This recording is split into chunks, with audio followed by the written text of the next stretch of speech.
नमस्कार दोस्तों, welcome back to my channel. दोस्तों, आज टीसीएस के क्वार्टर फोर के रिजल्ट्स आए हैं भाई, और जैसा कि एक्सपेक्ट किया जा रहा था रिजल्ट्स में काफ़ी कुछ गिरावटें दिखी हैं। तो क्या क्या गिरावटें आई हैं रिजल्ट्स के बारे में तो हम जानेंगे ही, और जानेंगे भाई कि क्या रहेंगे इसके लेवल्स एंड टारगेट्स और इसमें आपको करना क्या है।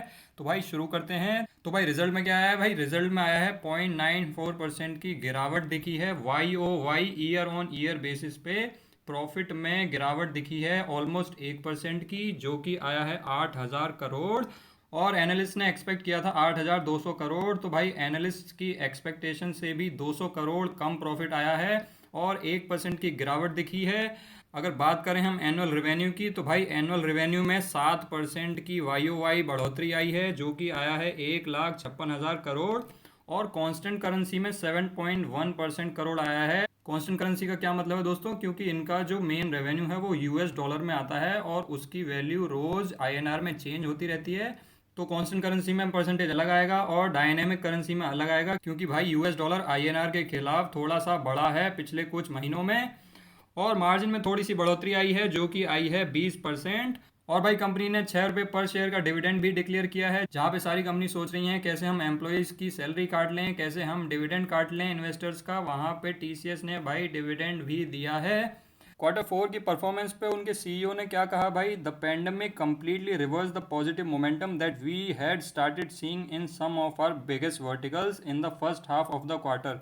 तो वो कह रहे हैं भाई कि कोविड 19 की वजह से उनका सारा मोमेंटम ही चेंज हो गया है। उनका क्वार्टर बहुत अच्छे से स्टार्ट हुआ था और कुछ वर्टिकल्स में उनकी बहुत अच्छी अच्छी शुरुआत हुई थी, लेकिन इस पेंडेमिक की वजह से सारा मोमेंटम चेंज हो गया। लेकिन उन्होंने कहा कि पॉजिटिव साइड ये है कि हमारी स्ट्रॉन्ग डील हुई है इस क्वार्टर में, बहुत अच्छी अच्छी उनकी डील्स हुई हैं। और उन्होंने कहा कि our order book this quarter is the largest ever from the time we started reporting the metric. इसका मतलब जब से इन्होंने अपनी ऑर्डर बुक रिवील करना शुरू किया है तब से इनकी जो ऑर्डर बुक है वो लार्जेस्ट है। इसका मतलब इनके पास ऑर्डर्स की कोई कमी नहीं है, इनके पास क्लाइंट्स की कोई कमी नहीं है। ये बस एक खराब फेज है जो चल रहा है। इससे भाई आप ये मत समझ लेना कि कंपनी में कोई खराबी है। भाई कंपनी में कोई खराबी नहीं है। अगर हम कंपेयर करें इसके रिजल्ट्स को विप्रो के रिजल्ट्स के साथ, तो भाई विप्रो में क्या आया था? 4.5% की गिरावट आई थी उनके प्रॉफिट में, जो कि आया था 2345 करोड़, और एक्सपेक्टेड था 2469 करोड़। तो विप्रो का प्रॉफिट भी एक्सपेक्टेशन से थोड़ा सा कम आया था। और रेवेन्यू रेवेन्यू देखें तो भाई विप्रो का रेवेन्यू 1.8% बढ़ा था, और जो कि आया था 15,750 करोड़। और उसका एस्टीमेट था 15,640 करोड़। तो ऑलमोस्ट जितना एस्टीमेट किया था रेवेन्यू उतना ही आया था। और दोस्तों आपको पता होगा कि विप्रो सिर्फ आईटी सर्विसेज नहीं है, विप्रो और भी बहुत सेक्टर्स में काम करती है। ये कंज्यूमर ड्यूरेबल्स में भी काम करती है, इसीलिए इनका जो रेवेन्यू इन आईटी सर्विसेज है उसमें डिक्लाइन आया है 1.1% से, लेकिन ओवरऑल इनके रेवेन्यू में 1.8% की बढ़ोतरी आई है। ऑपरेटिंग प्रॉफिट 4.2% से गिर के 2539 करोड़ आया है, और मार्जिन भी 100 बेसिस पॉइंट से गिर के 16.1% हो गई है। तो आप देख सकते हैं कि ऑलमोस्ट सिमिलर रिजल्ट्स हैं दोनों आईटी कंपनीज के। जितनी गिरावट इसमें दिखी है विप्रो में, उतनी ही ऑलमोस्ट टीसीएस में भी दिखी है। लेकिन टीसीएस मार्केट लीडर है, टीसीएस नंबर 1 कंपनी है आईटी सेक्टर में, इसीलिए उसके रिजल्ट्स थोड़े से इससे बेटर हैं, जो कि एक्सपेक्टेड था। अगर बात करें हम टीसीएस के फाइनेंशियल ट्रेंड की, तो भाई आप देख सकते हैं रेवेन्यू कॉन्स्टेंटली ग्रो कर रहा है, और सिमिलरली प्रॉफिट भी कॉन्स्टेंटली ईयर ऑन ईयर बढ़ रहा है। कोई भी आपको गिरावट नहीं दिखेगी परफॉर्मेंस में। और दोस्तों ये ऐसे ही परफॉर्म करता जाएगा आगे आने वाले 10-20 सालों में भी। बस ये एक बैड फेज चल रहा है। ये लाख करोड़ में है, इसका मतलब आप समझ सकते हैं कि कितना रेवेन्यू जनरेट करती है ये company. 1 lakh crore, 1.18 lakh crore revenue generate करती है। इतने मार्केट कैप की तो कुछ कंपनीज भी नहीं होती। अगर परफॉर्मेंस देखें तो भाई पिछले 5 सालों में जो रेवेन्यू है वो कॉन्स्टेंटली 12% के एवरेज ग्रोथ से बढ़ रहा है, जहाँ की इंडस्ट्री का एवरेज है 10%। और मार्केट शेयर भी भाई बढ़ के 34% से 37% हो गया है पिछले 5 सालों में। इसका मतलब समझ सकते हैं दोस्तों, 1/3 से भी ज़्यादा मार्केट शेयर है टीसीएस का। और अगर भाई बात करें नेट इनकम की, तो भाई नेट इनकम भी ईयरली 10.47% के रेट से बढ़ रही है, जहाँ की इंडस्ट्री का एवरेज है 7.14%। तो इंडस्ट्री का लीडर है दोस्तों, इसमें तो कोई डाउट नहीं है। अगर इसको मार्केट से कंपेयर करें तो भाई आप देख सकते हैं कि एक महीने में 4% डाउन है टीसीएस। वहीं पे अगर आप निफ्टी को देखेंगे तो भाई 6% अप चल रहा है, क्योंकि भाई पिछले हफ्ते में बहुत ज़्यादा रैली दिखाई है निफ्टी में। एक साल में बात करें तो भाई एक साल में दिए हैं -18% के रिटर्न्स, लेकिन भाई निफ्टी ने कितने दिए हैं? निफ्टी ने एक साल में दिए हैं दोस्तों -24% के रिटर्न्स। तो ये बिल्कुल ब्लू चिप स्टॉक है, लार्ज कैप कंपनी है, और भाई निफ्टी में इसका बहुत बड़ा वेटेज होता है। तो ये ऐसे स्टॉक्स होते हैं जो मार्केट के साथ ही गिरते हैं और मार्केट के साथ ही बढ़ते हैं। अगर भाई इसको चार्ट पे देखें आप, तो भाई आप चार्ट पे देख सकते हैं कि भाई थोड़ा सा अप मूवमेंट आया था इसमें, और उसके बाद भाई कंसोलिडेशन चल रहा है।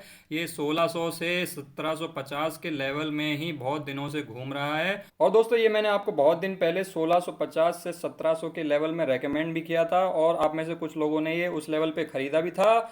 लेकिन आज मैंने आपको मना किया था कि आज इसमें कुछ खरीदना या बेचना मत करना, क्योंकि भाई जिस दिन क्वार्टर रिजल्ट आने वाले होते हैं उस दिन मार्केट में कुछ भी हो सकता है। उस दिन ना तो चलती है कोई टेक्निकल एनालिसिस, ना ही चलती है फंडामेंटल एनालिसिस, और वैसा ही क्वार्टर के रिजल्ट के एक दिन बाद भी होता है। तो कल भी अवॉइड करना कि आप इसमें कुछ बाइंग सेलिंग करें। अगर बात करें भाई लेवल्स एंड टारगेट्स की, तो भाई रिजल्ट तो इतने अच्छे नहीं है, लेकिन ये भाई ऑलरेडी फैक्टर इन भी तो हो गए हैं प्राइस में। ये तो एक्सपेक्टेड ही था कि रिजल्ट थोड़े से खराब आएंगे, और खराब आए भी हैं। तो अगर आप सोच रहे हैं कि ये यहाँ से 25% और टूट जाएगा खराब रिजल्ट्स की वजह से, तो भाई 25% तो ये नहीं टूटेगा, थोड़ा बहुत टूट सकता है। क्या होगा ये तो कल ही पता चलेगा। लेकिन अगर आप सोच रहे हैं कि 25% टूट जाएगा तब खरीदूंगा इसको, तो भाई 25% नहीं टूटेगा, क्योंकि भाई ये रिजल्ट्स ऑलरेडी फैक्टर इन हो गए थे प्राइस में। तो भाई अगर गिरता है तो हमारे लिए तो अच्छी बात है, अगर गिरेगा भाई तो हम तो इसको खरीदेंगे। और अगर भाई ये गलती से 1500 के नीचे पहुंच गया तो भाई ये बन जाएगा तब गोल्ड। और वैसे तो आपको पता होगा दोस्तों, वैसे तो मैं गोल्ड में इन्वेस्ट नहीं करता, लेकिन ये अगर 1500 के नीचे पहुंच गया तो इस गोल्ड को मैं भर भर के खरीदूंगा।